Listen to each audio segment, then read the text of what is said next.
Man, what a weird game. What a really, really weird game. The Jets defeat the Jacksonville Jaguars 32-25, advancing to 4-10 on the year, whereas the Jags advance in the NFL draft order. Now, I know there's a lot of fans that would rather have, the opposite outcome because of that reason, and we're going to talk about that at the end. But again, what a weird game. Aaron Rodgers, I felt like for the most part, looked pretty sharp. He didn't miss some throws. He did have some negative plays, some head-scratching moments, but for the majority of the game, he obviously kept us in the game and was able to create some explosive plays down the field. Davante Adams on the other. What did Rodgers have too, by the way? Like 3 touchdowns, like 280. I think he had like 290 passing yards, 3 touchdowns. He did a pretty good job. Davante Adams, on the other hand, absolutely dominated. Best game, obviously, as a New York Jet. That over-the-shoulder catch with 2 minutes left. Unbelievable. That was a crazy Davante Adams kind of marquee, like classic Adams style of play. Ironically enough, I felt as though today was a good representation to what a lot of Jets fans felt as though this team is going to look like once we acquired Adams all those weeks ago, right? Where it might be a close back and forth game.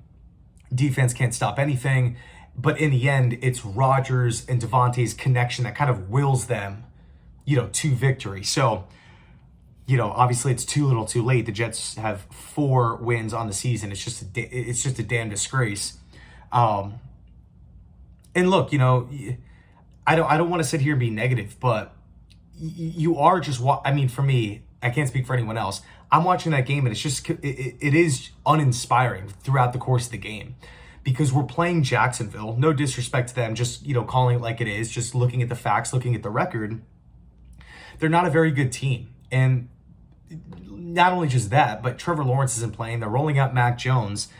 And the Jets are just struggling. We're shooting ourselves in the foot. Once again, we roll out with just another horrible game plan. Once again, we're wasting timeouts. Once again, we are dropping multiple passes in big situations. Once again, we are committing these awful penalties. It's just watching this team, you're just asking the question, man, is the plan just show up to the stadium and just see what sticks? There's so many great teams playing later on tonight. Detroit, Buffalo, Philly, Pittsburgh, Green Bay, Seattle, Chargers, Bucks, right? There's a lot of really good football teams playing later. When we watch these games, it's just going to look so much differently, right? It's going to look smooth. These teams have identities. With the Jets, it's just like, who knows what's going to work? Who knows what we're good at? We're obviously not good at a lot of things, but let's just show up and, give it our best shot. It's just not a recipe for success, right? It's just not. So yes, of course, the Jets got the win. Yes, of course, some players looked good, but as far as eye test, it just was not convincing in the slightest. Again, outside of Davante and Rodgers' connection, the defense just needs so much work. It's the drop off that this defense has had has just been mind blowing. But let's take a look at the kind of the draft order right now. And to be honest with you, it's not all that. We know it's not set in stone, but specifically at this given point in time, it's really kind of pointless to talk about draft order. The Patriots don't play till later. The Raiders play on Monday night. A lot of determining factors with the teams in front of the Jets. But I think the reality is the Jets will not be getting a top 3 pick with 4 wins. I think that is out of the cards. I think that ship has sailed. I think top 5 is still in play. And again, look, lots of fans. I was talking to a couple Jets fans before the game. They're like, hey man, this is the one game that I'm actually wanting this team to lose to kind of increase that draft position. Not, of course, just in the first round, but in every preceding round. Look, it's a fair point. I understand the Jets are terrible and you'd want to kind of increase your odds of getting that higher pick.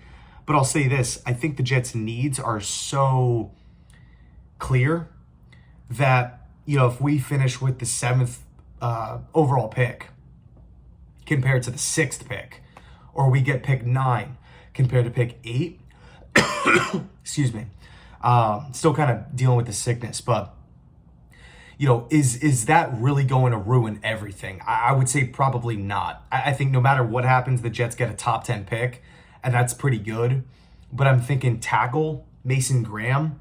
We'll see if there's a quarterback riser. I doubt it at this. I think there's going to be a riser, but I doubt one reaches the top 10.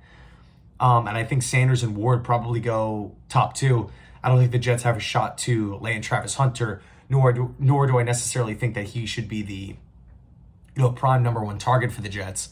But I do think Mason Graham is and should be heavily in play here. So anyway, let me know your thoughts down below in the comment section. Thanks so much for watching. Thanks so much for putting up with the voice. I know it's not 100%. But anyway, thanks a lot, and as always, go Jets.